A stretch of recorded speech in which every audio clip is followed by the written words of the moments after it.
जी हाँ, नमस्कार दोस्तों, आप सभी का स्वागत है भोजपुरिया डॉलर में। हाँ, तो आज पवन सिंह और ज्योति सिंह का मुलाकात आरा के कोर्ट में होती है और उसके बाद जो स्थिति वहाँ बनती है दोस्तों, वो देखने लायक होती है। पवन सिंह की पत्नी ज्योति सिंह पवन सिंह के सामने बिगड़ती हुई दिख जाती है और वो आज भी वो उनके साथ रहने के लिए तैयार हैं, लेकिन पवन सिंह के वकील सुदामा सिंह ने साफ साफ कोर्ट में कहते हैं कि पवन सिंह को ज्योति सिंह के साथ नहीं रहना है, उन्हें तलाक चाहिए। इसके पीछे की बहुत बड़ी कारण है दोस्तों। कारण शादी के पहले की है दोस्तों, ज्योति सिंह किसी से प्रेम करती थी और उनके फैमिली वाले ज़बरदस्ती शादी ज्योति सिंह का पवन सिंह से करवाए हैं।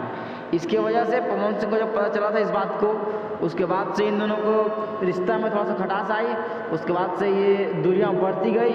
इसके बाद पवन सिंह ने इनसे तलाक लेने का फैसला लिया और आज पवन सिंह ने तय किया है कि उन्हें जहाँ रहना है, जिस फ्लैट में रहना है, मैं उनको फ्लैट दे देता हूँ। वो उनको हम रहने के सब सारे खर्चे देंगे, लेकिन मैं उनके साथ नहीं रह सकता हूँ। वो अकेला रहना तैयार है, रहिए, उनको मुझे तलाक चाहिए। वीडियो देखने के लिए धन्यवाद। कमेंट